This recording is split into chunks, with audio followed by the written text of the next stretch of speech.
وہ فیصلے کا دن ہے انشاءاللہ. تو میں نے انشاءاللہ اس لیے کہا کہ آج ہمارے حق میں اس کی رحمت کے فیصلے ہو گئے انشاءاللہ، کرم کے، قدرت کے، عطا کے، شفقت کے، مہربانی کے، فضل کے فیصلے انشاءاللہ ہو گئے. آج کس کے جادو ٹوٹیں گے؟ آج کس کی بندش ختم ہوگی؟ آج کس کی ناکامیاں کامیابیوں میں بدلیں گے انشاءاللہ؟ زمین تانبے کی بن جائے، آسمان سے بارش کا قطرہ نہ ہو. وہ اعمال کر رہے ہیں جن اعمال پہ وعدے ہیں کہ میں پال کے دکھاؤں گا. وہ عمل کر رہے ہیں جن اعمال پہ وعدے ہیں کہ میں پال کے دکھاؤں گا، جن اعمال پہ وعدے ہیں کہ میں تمہیں کھلا کے دکھاؤں گا، جن اعمال پہ وعدے ہیں میں تمہیں پلا کے دکھاؤں گا، جن اعمال پہ وعدے ہیں ساری دنیا کو کچھ ہو جائے تو میں راحت بھی دوں گا، عفو بھی دوں گا، عافیت بھی دوں گا، اور تمہاری مصیبتیں اور تکلیفیں ایسے چنوں گا جیسے کانٹے چن دیتے ہیں اور باقی راحت رہ جاتی ہے، اور پھول میں سے، کانٹوں میں سے پھول، تمہاری زندگی پھول ہوگی. یہ عمل وہ کر رہے ہیں، یہ زندگی کا سبق وہ آپ بنا رہے ہیں. سمجھ نہیں آ رہی؟ دنیا تانے دے گی، تسبیح خانے کیا لینے جاتا ہے؟ یہی نماز یہاں پڑھ لے، یہ تسبیح یہاں پڑھ لے. کہتا ہے نہیں، موج ہے دریا میں، بیرون دریا کچھ نہیں. یہاں موجوں کا ایک نظام ہے جو میری عقل سمجھ سے بالاتر ہے، لیکن حقیقت ہے. حقیقت ہے. ایک صاحب مجھ سے کہنے لگے، کاغذ دیا اور مجھ سے کہنے لگا میں نے یا لطیف و یا ودود کو آپ نے بتایا تھا کہ گھر میں بھی پڑھنا ہے، میں ایک تسبیح پڑھ لیتا ہوں.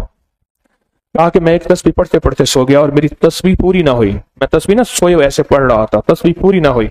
صبح اٹھا تو تسبیح میں بھی ساتھ پڑھی ہوئی تھی، پوری نہ ہوئی. میں نے خواب دیکھا. خواب میں زیادہ بیان نہیں کرتا زندگی میں، پر کوئی خواب ضرور بیان کرتا ہوں. اور ایک ذہن نشین رکھیے گا، ہر خواب خواب نہیں ہوتا، کچھ خیال بھی ہوتے ہیں. ہر خواب خواب نہیں ہوتا، کچھ خیال بھی ہوتے ہیں. ہماری سوچیں، ہماری سارا دن کی کیفیتیں. ہمارے انصاری صاحب رحمۃ اللہ علیہ ایک بابا جی تھے، تو وہ کچھ اس طرح کے خواب بتاتے تھے. تو انصاری صاحب فرماتے تھے بھائی اس بابے کو گوبھی نہ کھلاؤ، آلو نہ کھلاؤ، او بھائی اس کو گوبھی آلو نہ کھلاؤ، گیس اٹھتا ہے. پھر اس کو عجیب و غریب خواب آتے ہیں. وہ خواب کیا تھا؟ صبح بابا جی اٹھ کے غصے میں آ گئے، کہنے لگے کہ ایک جن مجھے ٹیکا لگا رہا تھا، صحت یابی کا، شفا یابی کا. تو اٹھا تو انہیں گھٹنا مار دی. تو اٹھا تو انہیں گھٹنا مار دیا، جن مجھے ٹیکا لگا رہا تھا. اور وہ اپنے بار پہ سنجیدہ تھے. تو وہ انصاری صاحب رحمۃ اللہ فرماتے تھے اس کو کہو کہ بھئی گوبھی نہ کھائے، آلو نہ کھائے. تو ہر خواب خواب نہیں ہوتا، کچھ خیال بھی ہوتے ہیں، لیکن کچھ خواب خواب ہوتے ہیں. خواب ہی تو تھا جس نے یوسف علیہ السلام کو جیل سے نکال کے بادشاہ بنا دیا تھا. وہ خواب کی تعبیر دی تھی انہوں نے، اور مصر کی حکومت کے بادشاہ اور مصر کے بادشاہ بنے تھے. اور وہ 3 بادشاہ ہیں جو انبیاء میں ہیں، ان میں یوسف بھی ہیں، سلیمان بھی ہیں اور داؤد بھی ہیں. باپ بیٹا ہیں، داؤد والد ہیں، سلیمان بیٹا ہیں، اور یوسف. یہ 3 بادشاہ بھی ہیں اور نبی بھی ہیں. تو کہنے لگے کہ میں نے خواب دیکھا سڑک ہے، اس پہ بہت سارے لوگ، کہا کہ راستہ ہے، دوڑے جا رہے ہیں، اور کوئی ادھر جاتا ہے، کوئی ادھر جاتا ہے، کوئی ادھر جاتا ہے، کوئی ادھر جاتا ہے. میں بھی بھاگا جا رہا ہوں. اور بادشاہ، اور آواز یہ لگ رہی ہے کہ بادشاہ ہے اور بادشاہ کچھ دے رہا ہے، بادشاہ کچھ دے رہا. کہا سارے ادھر ادھر چلے گئے، اکیلا میں رہ گیا. راستہ بہت طویل ہے، میں اکیلا تھا. تو آواز آئی بادشاہ آگے ہے، بادشاہ آگے ہے. تو کہا میں دیکھا 2 افراد بیٹھے ہوئے تھے، اور دونوں افراد کے ہاتھوں میں تھال تھے سونے کے، خوبصورت سے. اور دونوں کہنے لگے اکیلے آئے ہو؟ پھر خود ہی کہنے لگے ہاں تم اکیلے ہی تو گئے تھے. اچھا یہ ہم نے تو لیا ہوا تھا ان سب کے لیے جن کو بلایا تھا، تو چونکہ وہ گئے نہیں تھے اس لیے سب کا تم لے لو. کہا میں نے جھولی کی، انہوں نے دونوں تھال بھر دیے. کہا جب پہلا تھال بھرا تو اس تھال میں چھوٹے چھوٹے باریک موتی تھے، اور ہر موتی کے اوپر یا لطیف لکھا ہوا تھا. اور دوسرا تھال جھولی میں بھرا، چھوٹے چھوٹے باریک موتی تھے، اور ان موتیوں پہ یا ودود لکھا ہوا تھا. وہ کہا اسی وقت خواب کی دنیا میں میرے اندر ایک احساس پیدا ہوا کہ واقعی اس سارے مجمع میں جتنا بھی دوڑ رہا تھا مجھے کوئی ایسا چہرہ نظر نہیں آیا جو تسبیح خانے جاتا ہو. اس مجمع میں اکیلا ہی تھا جو تسبیح خانے میں جانے والا تھا.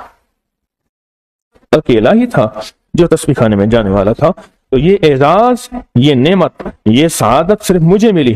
تو میرے دل میں خیال آیا، کہا میں چل پڑا. پھر خیال آیا پوچھوں یہ ہیں کون جنہوں نے مجھے دیا؟ تو کہا وہ اٹھ رہے تھے. تو میں نے پوچھا آپ کون ہیں؟ کہا میرا نام داؤد ہے اور اس کا نام سلیمان میرا بیٹا ہے. اور کہا کہ تجھے یہ تحفے کیوں دیے ہیں؟ تجھے یہ تحفے اس لیے دیے ہیں تو وہ مبارک نام لیتا ہے جس مبارک نام کے اندر بخت اور دولت ہے. بخت اور دولت، بخت اور دولت ہے. ہم کچھ اس پڑھ کے بعض اوقات بھول جاتے ہیں، لیکن وہ بھول اللہ کے ہمارے ہاں ہے، اللہ کے ہاں بھول نہیں ہے. آپ کسی کیمرے کے آگے سے گزر جائیں، آپ گزر کے بھول گئے ہیں پر کیمرے نے آپ کو محفوظ کر لیا ہے. یہ مثال سمجھ آ رہی؟ ایسے ہی اللہ کے ہاں ہم کوئی لفظ پڑھتے ہیں، کسی محفل میں جاتے ہیں، کسی درویش کے ہاں جاتے ہیں، یا کوئی درویش نہیں ہوتا، مجھ جیسا کسی درویش کا غلام ہوتا ہے، خادم ہوتا ہے، اس کی محفل میں جاتے ہیں، آپ جائے بھول گئے. اللہ کا کیمرہ، اللہ کا نظام وہ کبھی نہیں بھولتا. وہ لکھ لیتا ہے کہ اس وقت کیا بخت تقسیم ہوا تھا، اس وقت کیا تخت تقسیم ہوا تھا، اس وقت کیا دولت تقسیم ہوئی تھی، اس وقت کیا عزت تقسیم ہوئی تھی، اس وقت کیا ثروت، کمال اور خیریں، برکتیں تقسیم ہوئی تھی، اور اس کا بھی حصہ اس میں لکھ دو. اس لیے فرمایا جو عرفات میں حالت احرام میں گزر بھی جائے تو اس کا بھی حج ہو جائے گا. یوم عرفہ ہو، یوم عرفہ ہو، حج کا دن ہو، حالت احرام میں یہ صرف گزر بھی جائے نا اس کا بھی حج ہو جائے گا. کیوں؟ اس وقت، اس گھڑی، اس لمحے کی برکات ایسی ہے. اسی طرح بعض ایسی نیکیاں ہمیں حصے میں بن مانگے، بن چاہے ملتی ہیں، جن کو ہم حقدار نہیں ہوتے لیکن اللہ دے دیتا ہے. وہ جیسے آج آپ محفل میں آئے ہیں، ہم مل بیٹھ کے یا لطیف و یا ودود پڑھیں گے اور جذبوں اور کیفیتوں سے پڑھیں گے اور پھر اپنی تھیلی پہ دم کریں گے.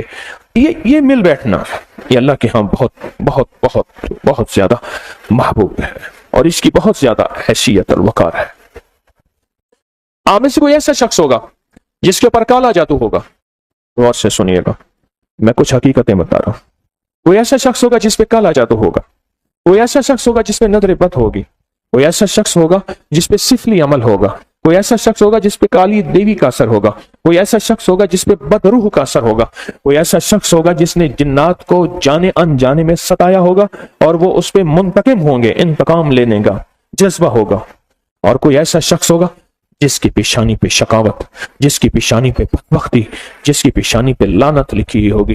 کیا پتا کوئی ایسا شخص بھی ہوگا جو ازلی جہنمی ہوگا، پہلے دن سے لکھا کہ یہ جہنمی ہوگا. حدیث میں آتا ہے کوئی ایسا شخص ہوگا جس کے پیچھے کوئی کالی دنیا ہوگی، کوئی ایسا شخص جس کے پیچھے کالے لوگ ہوں گے، کوئی ایسا شخص جس کے پیچھے کالے روگ ہوں گے.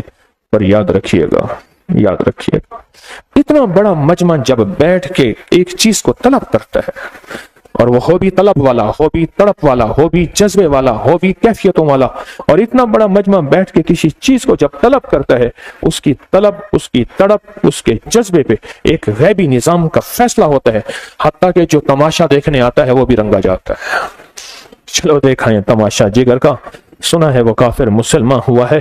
حدیث میں آتا ہے نا، یا اللہ فرشتے کہتے ہیں یہ ذکر کی محفل میں ایک بندہ ایسے ہی آیا تھا، اس کا مقصود اور تھا، اس کا مطلوب اور تھا، ایسے ہی آیا تھا. اللہ پاک فرماتے ہیں فرشتوں یہ محفل ہی ایسی ہے، آنے والا بھی خالی نہیں، میں نے اس کو بھی بخش دیا. یہ محفل ہی ایسی ہے، آنے والا بھی خالی نہیں، میں نے اس کو بھی بخش دیا.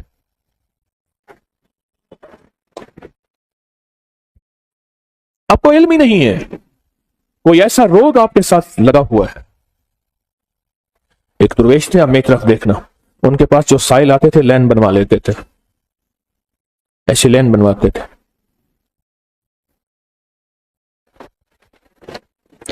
ان کے الفاظ تھے، فرماتے تھے یہ کاف والا ہے، اس کو بندے لے کے ایک طرف کھڑے کر دیتے تھے. فرماتے تھے یہ لام والا ہے، اس کو بندے ایک طرف کر دیتے تھے. الفاظ بنے ہوئے تھے. فرماتے تھے یہ نون والا ہے، اس کو بندے ایک طرف کر کے کھڑا کر دیتے تھے.